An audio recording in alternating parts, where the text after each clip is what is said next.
Hello and welcome students. এই ধরনের রিজনিংয়ের প্রশ্নগুলো আমরা খুব সহজেই আজকে সলভ করতে পারবো। তো তোমরা অবশ্যই ভিডিওটি শেষ পর্যন্ত মনোযোগ সহকারে দেখবে। দেখো, এই ধরনের রিজনিংয়ের প্রশ্নগুলির যখনই আমাদের এইভাবে প্রশ্ন দেওয়া থাকবে, সরাসরি আমরা অপশনের দিকে তাকাবো, যে অপশনগুলো রয়েছে। এবার এক একটি অপশনে দেখি যে যদি দেখা যায় যে 4টি করে লেটার রয়েছে, তার মানে অবশ্যই আমরা যে প্রশ্নটি থাকবে সেই প্রশ্নটিকে 4টি পার্টে ডিভাইডেড করে নেব। তো প্রথম কাজ হবে অ্যালফাবেট কয়টা রয়েছে সেই প্রশ্নের মধ্যে অ্যালফাবেটগুলো কাউন্ট করে নেব।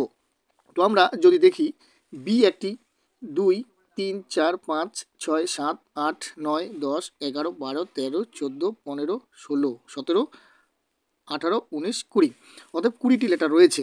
তাহলে 20টি লেটারে যদি আমরা 4টি পার্ট করে নেই তাহলে অবশ্যই 5টি 5টি করে আসবে। তাহলে বি ড্যাশ সি সি এ একটা পার্ট, এখানে এ অবধি একটা পার্ট, এখানে এ অবধি একটা পার্ট। তো আমরা এখন যদি আমরা দেখে নেই যে এখানে বি বি, তার মানে এখানে আসবে বি। এখান থেকে আমরা বের করলাম বি এর পরে কী রয়েছে বি, তাহলে প্রথমে আসলো আমাদের বি, তারপরে আমরা এখানে বি বি সি সি এ, তাহলে আমরা এখানে যেছি দুটো সি, তাহলে এখানেও দুটো সি হলো। এবার আমরা দেখব যে বি বি সি, তার মানে এই সি এর মতো এখানেও একটি সি নিতে হবে, ঠিক আছে। তারপরে আমরা বি বি, এখানেও বি। তাহলে আমাদের অ্যালফাবেটগুলো দাঁড়ালো শূন্যস্থানে কী কী বসবে, বি সি সি বি। অপশনে কোথায় রয়েছে, অপশন নাম্বার এতে রয়েছে, অপশন নাম্বার এ হবে সঠিক উত্তর। ঠিক একই রকমভাবে আমরা যদি এখানে অপশনগুলির মধ্যে দেখি যে 4টি অ্যালফাবেট দিয়ে একটা উত্তর হবে, তাহলে আমরা এখানে 4টি পার্টে ডিভাইডেড করে নেব।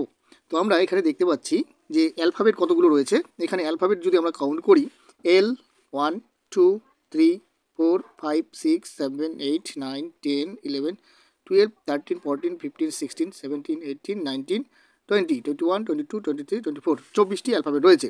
তাহলে আমরা এই 24টি অ্যালফাবেটকে 6টা করে 4টা পার্টে ডিভাইডেড করে নেব। তাহলে 1 2 3 4 5 6 পি অবধি, অর্থাৎ পি অবধি একটি পার্ট।